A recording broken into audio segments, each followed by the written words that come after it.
by their grandmothers, such as this woman who told me that she had resigned to faith when she brought this angel to this center. I thought he will not survive it. Billahi, I was not thinking that this child is going to make it, said this old woman. Lamin Kebe is the head of the small number of nurses posted here. He said one of the good things about the job is the spirit of camaraderie that exists between the various structures here. You can see the malnutrition rate is now coming down in the region because of the effort that the nutrition center is doing. Because since it started in 2009, but officially inaugurated in 2010, a lot of children were admitted here and they have recovered. So we are definitely grateful for the effort that everybody is doing. So we are also giving thanks to the Spanish government who are funding this government and the Ministry of Health and the government of the Gambia for the joint collaborations that they are doing in making health affordable to all Gambians and non-Gambians as well. Working in this environment has also widened the horizon of some of the staff members who are beginning to appreciate the work being carried out by the Nutrition Without Borders. Musa Janko said even though he worked in the logistics department, he is more or less an aide. My role here is to save lives and properties. That's my role here. But I help nurses whenever they are ready for feeding.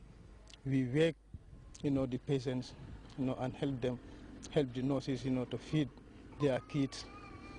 This nutritional center is undoubtedly improving the living condition of disadvantaged and malnourished children.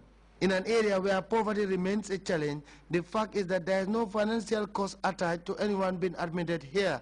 More and more people have nothing but kind words for the Nutrition Without Borders.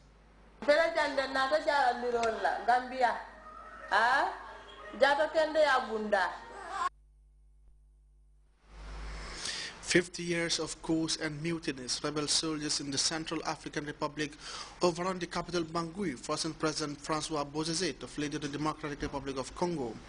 We'll look at this and the death of Russian billionaire Boris Berezovsky at his flat near London in the news outside the Gambia. Stay tuned.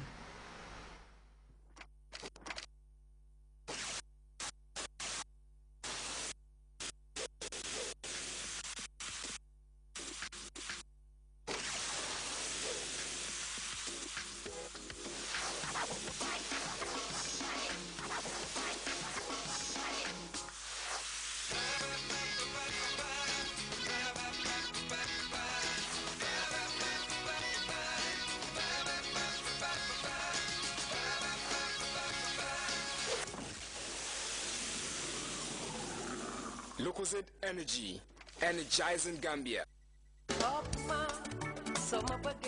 KGI Fashion Shop, Standard Chartered House, now brings you the very best ladies' lingerie, dress and tops, fashion jewelry, house curtains, ladies' wigs and mesh, ladies' shoes and matching bags, incense, coats and blazers for ladies, and much, much more.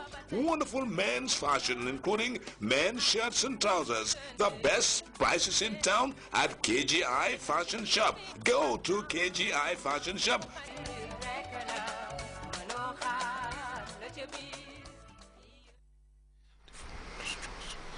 Welcome back.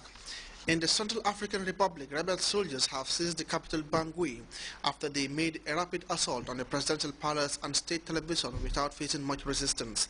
The coalition of rebels called Seleka have been fighting the government of Francois Bozizé for years, but recently intensified their push for power after overrunning much of the country late last year. The 400-strong South African forces sent to protect President Bozizé, who has fled to the neighboring Democratic Republic of Congo, has now confined itself to the barracks after they failed to stop the rebels. As we hear in this report, gangs of youth are now roaming the streets and looting shops and pillaging residential neighborhoods. In the Central African Republic are now in control of the capital Bangui. The last push came early Sunday morning when the Seleka rebels made a rapid assault on the presidential palace and took control of state television offices. There was no resistance in the city. South African peacekeepers deployed since last January failed to stop the rebel offensive.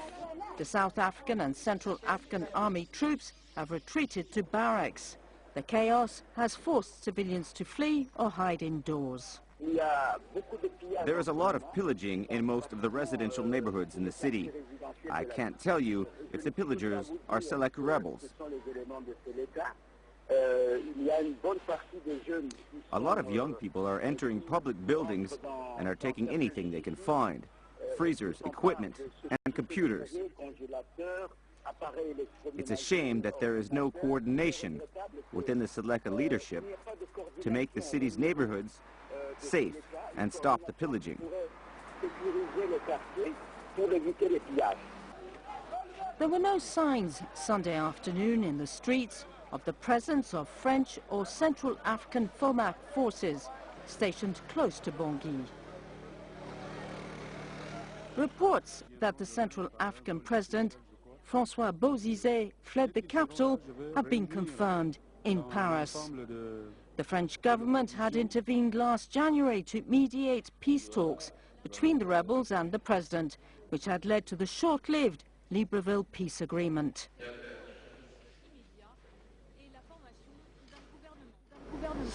While the Central African Republic is no stranger to coups and mutinies, much of the country's history has been marred by instability, with one takeover after another. 3 of the country's 5 presidents came to power through a coup d'etat, with General François Bozizé becoming the latest victim. Let's take a look at this report at the history of a nation now caught in the crossroads. In 1960, the Central African Republic gained its independence. But the enthusiasm and the confidence in its future soon faded. One coup d'etat followed another. Of the 5 presidents who have ruled the country since independence, 3 came to power through military force. The country's political instability often required the intervention of its former colonial ruler, France, which still had interest in the country. The young David Dacko was the nation's first president, and France had high hopes for him. Given the world and the times in which we live, we believe that this is the moment for our 2 countries to set out the conditions for cooperation and solidarity. But President Dako's authoritarianism soon alienated Central Africans, a tendency that all his successors would share. Jean Bedel Bokassa even went so far as to proclaim himself emperor. As the army's chief of staff, he staged a coup d'etat in 1966, ushering in a reign of terror which lasted 14 years. Although initially supported by the French, Bokassa was eventually removed from power by French commandos. David Dacko was later reinstated as president, but his term was cut short in 1981 in a bloodless coup led by André Kolingba. Kolingba retained the support of France until 1993, when pressure to hold elections brought about his defeat and the victory of Ange Félix Patassi, the country's first democratically elected president. We did not come to power through a coup d'etat. We came to power because the Central African people, in the exercise of their sovereignty, decided on change. But like his predecessors, the new president clung to power, haunted by the fear of yet another coup d'etat. A decade of mutinies and unrest followed until finally, on March 15, 2003, François Bozizé, with the help of Chad, removed Patassi from power. President Bozizé is now caught up in a similar crisis. His failure to honor a peace agreement signed with the rebels has discredited his government.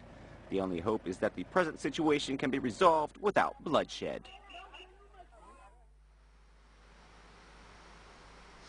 Body of exiled Russian oligarch Boris Berezovsky has been found in his estate near London, and British officials are treating his death as suspicious. Berezovsky made billions of dollars following Russia's transition from communism to capitalism in the 1990s. He was a close confidant of Russian President Vladimir Putin, but the two later fell out, forcing the billionaire oligarch to flee to Britain. Former Italian Prime Minister has urged his supporters to prepare for new elections as the country grapples with an inconclusive election. We have more of these and other stories on the story of Pope Francis in the CFI report. Exiled Russian oligarch and strong critic of the Kremlin, Boris Berezovsky was found dead in his mansion near London on Saturday. The cause of his death remains unknown, and scientific experts are investigating. Berezovsky was a confidant of former Russian President Boris Yeltsin, but fell out with President Vladimir Putin and fled Russia in 2000. His friend and fellow